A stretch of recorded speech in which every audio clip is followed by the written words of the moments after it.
Aloha, everyone. This is PHTV4. I'm Sue Jankowski. And I started with aloha. I bet you can guess why. So we have got some exciting information for you today. And as always, Kathy Janes is with us today from Class Act Travel. Thank you, Kathy, for coming in. Thank you for having me. I appreciate that. Well, you're welcome. And we have Cindy Cunningham, who's going to talk to us from the Outrigger Hospitality Group. And we're really excited to have her here because it's the place you really want to go, right? Cindy, everybody wants to go to Hawaii. I'm ready. I'm already packed. I'm leaving in a couple of weeks, so aloha. Yeah. Thank you for having me today. No, it's a pleasure. And it will be a pleasure for our guests to hear, our viewers rather, to hear about taking that trip. You may have been to Hawaii. You may want to go to Hawaii. Well, now we're going to find out about it, and we're going to find out about it through Outrigger Hospitality Group. I guess, first of all, what is the history of Outrigger Resorts and Hotels, and what are we looking for? What are we going to enjoy when we're hooked up with Outrigger? Well, thank you. We are a Hawaii-based company, and we were started in 1947 by Roy and Estelle Kelly. They started with one hotel in Waikiki, and today, you'll find over 30 properties that we operate globally in Hawaii, also Maldives, Mauritius, Thailand, and Fiji. Okay. And when you stay at an Outrigger resort, you're going to experience what we consider casual luxury, barefoot luxury. So that means there's a variety of cultural experiences, live music. We also have ocean conservation programs that the guests can participate in, and of course we have oceanfront dining. And I did check the weather for us today in Hawaii, so the air temperature today is going to be around the mid-80s and the water temperature is a nice 78 degrees. Perfect. Perfect. Well, my next question was going to be, what makes this a destination that, everybody kind of dreams about? Well, for one thing, you just said it, the temperature and the views. Why are people so drawn to Hawaii besides those things? Well, it's our 50th state, and when you look at the islands, you know that there's a variety of choices. You can be as busy as you want, or you can just go and enjoy one of our award-winning beaches. The natural beauty, the year-round perfect weather. This time of year, we're coming into the winter season, if you will, so we're going to attract, for example, world-class surfers from all over the world. And so that's coming. Whale watching season is going to officially start here in 6 weeks, and that'll run all the way through April. So you can see, of course, our green sea turtles, our whole new green sea turtles, visit Volcanoes National Park on the Big Island of Hawaii. So there's a lot to do, but the natural beauty, the culture, the people, and, of course, what we call the aloha spirit. I think sometimes people wonder, is it difficult to get to Hawaii? It's kind of far from Illinois. I mean, we're not going to walk there. So, but how would we easily arrange a trip to Hawaii? You want to call Kathy, first of all, and she can curate a perfect itinerary for you, and depending on what you want to do once you're there. The great thing, there's so many wonderful things about the destination, and as far as getting there, it's easy. So out of Chicago Airport, if you're going to go on United Airlines, they have nonstop flights into Honolulu, and it's easily then to get to the neighbor islands once you're there. So if you're going for a week, for example, you can stay on one island or you can visit two. You can talk to Kathy about that. Once you're in the islands, we have inter-island flights that run regularly, and they average about 35 minutes per flight. Okay, so if folks have never been to Hawaii before, we know there's several islands to go to. How, maybe you could give a little explanation of the differences between the islands, if there is any, and what would make viewers select one maybe over another? Well, that's a good question. Eat and take the time to look at them because there is a variety of things to do per island.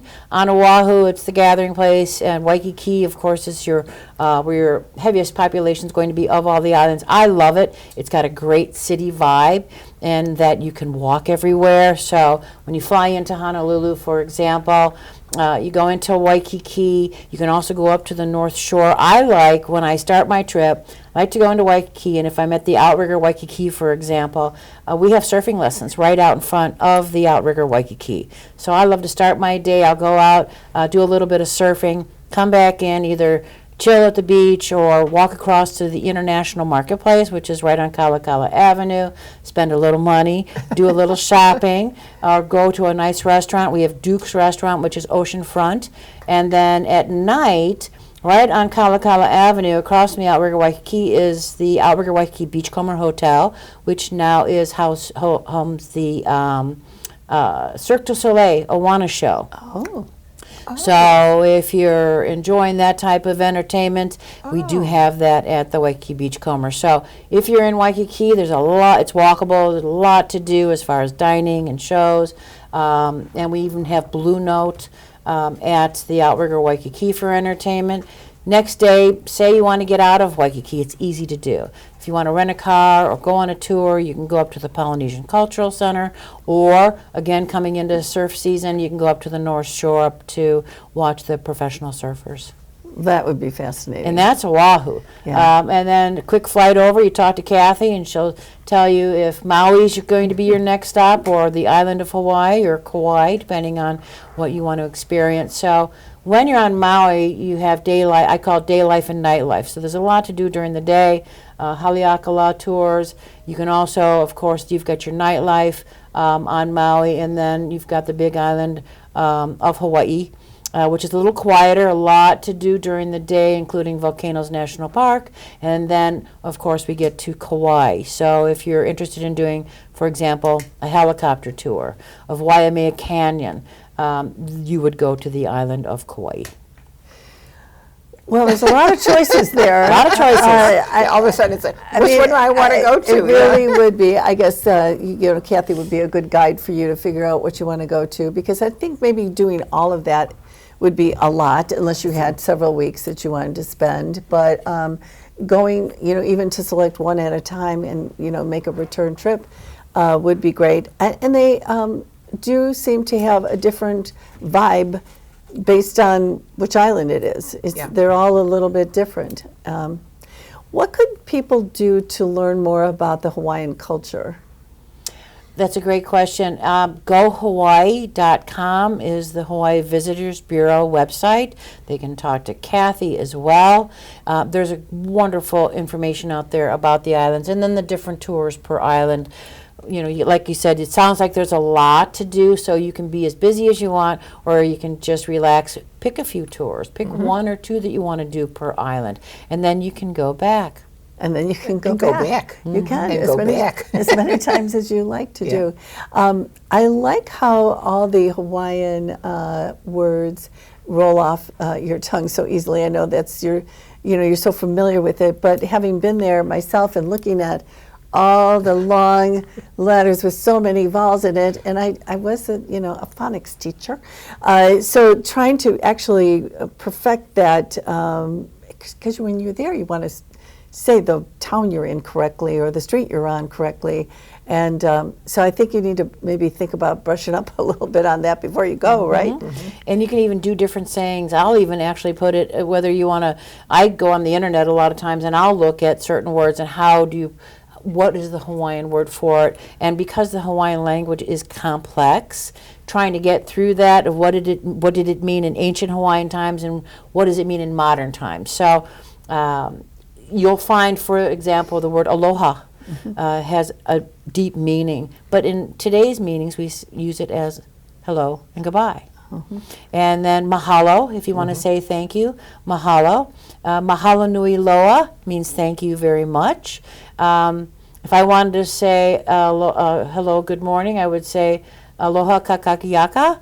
So you don't have to know all those roads. And the thing is, and I know what you're saying, you can be on some of the roads and the signs are this long, Yes. but it's still so easy to get around in the islands, as you know, because you've both been there. So that's another reason why Hawaii is so popular. On Oahu, a lot of folks don't rent a car. They're going to Waikiki, but if you want to go out to the North Shore Polynesian Cultural Center, you can do it by tour or rent your car and go stay on the North Shore if you'd like. When you're neighbor island, you can do transfers or also rent a car. Hawaii is a destination to be explored. That's why you don't see all-inclusive vacations in Hawaii. We have something close to it. We have what we call our Voyager 47 Club Lounge, where breakfast is included as well as happy hour, your appetizers or your poo-poos and so on, and your drinks. So, and the reason you don't see it like you see all-inclusives in the Caribbean and Mexico is because, again, it's a destination to be explored. If you want to relax in the morning and have your local Kona coffee, you want to go to a coffee farm, for example. We have at the Outrigger Kona Resort, we sit on the ocean, and just 15 minutes up the mountain, we have a coffee farm that you can go and you can tour, go get some coffee, bring it back to your room. So again, connecting the guest to the destination. We love it. It's the difficult part is coming home. That's a tough time. You come home and you bring that aloha spirit with you. You do, and it's kind of fun because the airports are a little different too. You know, it's all kind of outdoorsy, and that's kind of so different and fun. It's a really different experience than, say, you know, flying into, you know, Miami. It's just different, you know, and it's fun to find those differences out. So, you know, when we were in Maui, we did rent a car and we did, you know, some driving around. And we felt like it was so easy because there's like 3 streets, you know, that you would travel on basically, you know, to get around. I'm not talking about where houses are and stuff. This is going along the beach and so forth. So that made it really simple to be able to move about and kind of explore the island a little bit. And that made it really fun because though we love beaches and we love, you know, sitting at the pool, I think it was more interesting to look at where we were, and we really enjoyed that part. Explore. Go out and see things and whatnot. Maui has the road to Hana that you can take around the one side of the island. Some black sand beaches over there. The 7 sacred pools. I'm remembering these things. That's just so unique and so nice. There's even a winery, I think, over there. There's a winery that you can go taste wine at. That's just super. It is. But if you just wanted to relax and just chill, then going to stop at one of the Outrigger resorts and hotels sounds like they have a lot of amenities that you would enjoy just being there. And that's why we call it casual luxury or barefoot luxury. You're comfortable, you've got a beautiful setting. Again, oceanfront dining. I know we're all here in Illinois, so that's why I say it's tough to come home, because I come home, I'm like, I want to do my oceanfront dining. Sorry. Yes. And I want to go do my cultural activities. I'm going to go, you know, make a fresh flower lei over at the Cultural Center, or spend time with Auntie Luana, doing the hula, ukulele lessons, all those fun things, because in Hawaii, not only also sharing the culture, but we are embracing the people that are here in the islands with us. We are very proud of our heritage. We're proud to share our culture. And we want everyone to take a little bit of that home with them. So it's important, and it's fun. And you're sitting there, say you're at the Maui Brewing Company at, say, the Outrigger Kaanapali Beach, on world-famous Kaanapali Beach. And coming up here now with whale watching season, and even non-whale watching season, the catamarans are just coming up to the beach so you can go out and be in the ocean. Now coming up with whale watching season, catamarans pull up and you go out, and of course you don't chase the whales. In fact, Kathy and I were talking before today's broadcast, and she said, you know, would you mind sharing a story with us or two? So a lot of stories for Hawaii, but most recently, and one very special, is I was there at the mid-April, which is the tail end of whale watching season, and we were on a catamaran with about 50 people. We'd been out in the water, say, for about a half hour, and just sitting, you go a little bit, and then you stop the catamaran and you float, go a little bit. We could see the whales, you know, off into the distance. And then we're sitting there, and all of a sudden I look up, and this man is going like this, and then, shh. And we all stopped. There was a whale underneath us, and they were singing. Oh, how beautiful. We didn't know. So the captain turned off all the motors, turned off all the engines, came out, the crew, everyone, and we just sat there And listened to we them. listened to them sing underwater. We couldn't see them.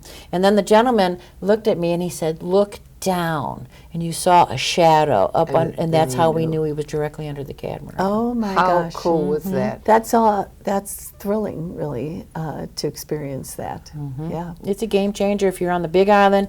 Say you're up at the Outrigger Kona Resort. It's located on famous Keauhou Bay, and out on the point, the boats sit out there at night and they'll shine their lights into the ocean, which attracts the food for the giant manta rays.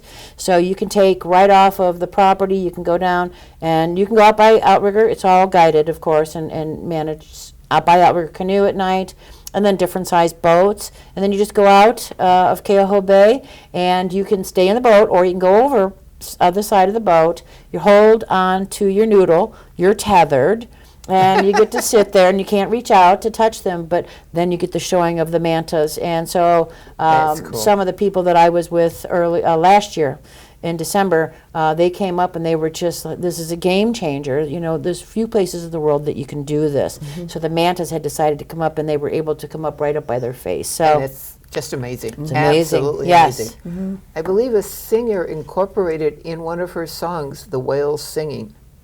There was a singer a while ago that had that in her song, and it was just great to listen to that too. Really It's interesting. just melodious, and it's just, and to think that this huge animal is making this very nice, relaxing sound. Yeah. Well, That's they're just cool. relaxing down there. Yeah, they are. everybody is there chilling, you know. And you can also, I mean, it's a great, you know, it's always going to be one of the top destinations for honeymooners. You can do destination weddings there. We have a small wedding chapel at the Outrigger Kona Resort right on the property. We have Feast and Fire Luau, as well of course as the manta ray viewings, paddle boarding. So when you're at a beautiful resort like the Outrigger Kona Resort, you have a lot of choices right there. Short drive right into Kona. I know you said you were there for the Ironman triathlon. Right, yes. So we also have a lot of festivals. They're always celebrating something in Hawaii.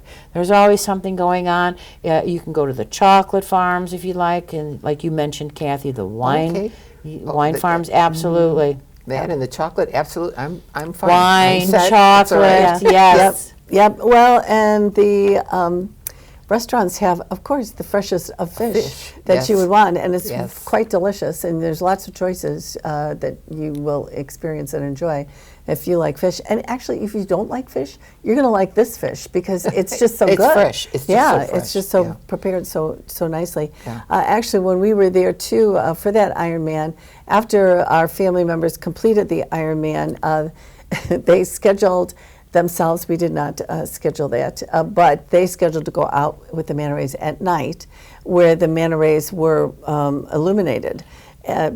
I guess they just have that iridescent illumination. So they got in the water with them, and all these rays would come up very close to them, and it was That really is cool. it was you know, they said it was just beautiful, you know. Because you're with nature, you're Yeah. playing with this animal basically, and that's just, you don't get to do that here. Yeah, no, that's true. You don't. Yeah, no. so there's a lot of experiences that you'll have there that you can't have anywhere else.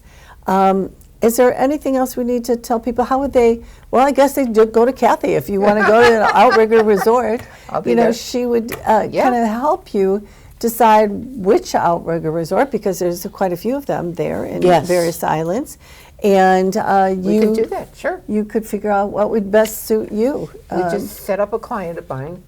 They just went for a week, or going for a week, I should say.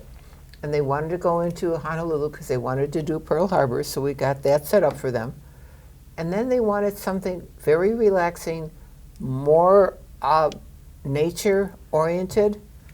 So I said, I think Kauai is a perfect fit for you guys, because it is. It's got the mountains, the waterfalls, the beaches. It is a perfect place to be just outside and enjoy it. It is. Yeah. And you know, I just started taking pictures of rainbows because, you know, the Rainbow State, and there is literally a rainbow everywhere. You know, I've took them in the mountains, on the water, you know, just Every place. outside our door. I mean, they were just everywhere. In fact, one night It was our anniversary night. We went out for dinner, and there was a rainbow. It wasn't, I don't think it was in nature, but the way that the light configured from a light on my menu was a rainbow. Cool. Yeah. And I took a picture of that. I got a lot of rainbow pictures. I'm just saying it's kind of an exciting door to open if you haven't been there. I just want to talk before we go a little bit about the gift Cindy brought us. Cindy, what is this and what does it stand for? So this is the kukui nut lei, and it's very important and a part of Hawaiian history. And so why I brought this specifically for you today is because the kukui nut symbolizes protection, peace, and light. And what more could we ask for than those things? And they're beautiful. They are really very beautiful. And you'll see if when you do travel to Hawaii, these are there, and you do feel very comfortable wearing them. They're very lightweight. I want to tell you just a quick story about rainbows. It's not with Hawaii, but it's a quick story about rainbows. My husband was a private pilot, and we're coming back to Midway, and it was raining. There was a thunderstorm, and we had to kind of wiggle our way through the thunderstorm. We got on the other side, and the sun came out. And when the sun came out, there was a circular rainbow that was flying next to us, an absolutely circular rainbow. Oh, my gosh. And they call it the pilot's halo. Oh, wow. It was amazing. That would be. It's kind of breathtaking. It was. Because I'm looking at Look. Yeah, that's exactly what I did. I'm beating on him. Would you look? Yeah. But that's just a little thing about rainbows. Yeah, good. Never knew that. No, I didn't either. Well, thank you, Cindy, for coming in today. I think that if you haven't been, you should go. If you've been, you should go again. Yes. And contact Kathy to do that. Kathy, how would they do that? Hi. Yes, we are in Worth. The exact address is 6946 West 111th Street on the corner of 111th and Worth Avenue. We are open Monday through Friday, 9 to 5. If you need something late in the evening or you need Saturday, please just give us a holler and we'll help you out. You can reach us at 708-448-6560, and we'll help you run away from home and go to Hawaii and enjoy yourself. Sounds good. Cindy, is there anything else we need to know about why we should go to Hawaii? It's 85 degrees there today. And the weather, that's the air temperature, and the water temperature is 78 degrees. We're coming into whale watching season. Oh, and Santa arrives by outrigger canoe into Waikiki mid-December. So it's very festive right now with all the decorations. You're going into the winter months now. So again, it's going to be gorgeous, and of course, it's easy to get there. Call Kathy and she'll hook you up. Okay, sounds good. Thanks for coming in today. Aloha. And aloha. Aloha. See you next time on our travel show. Bye for now.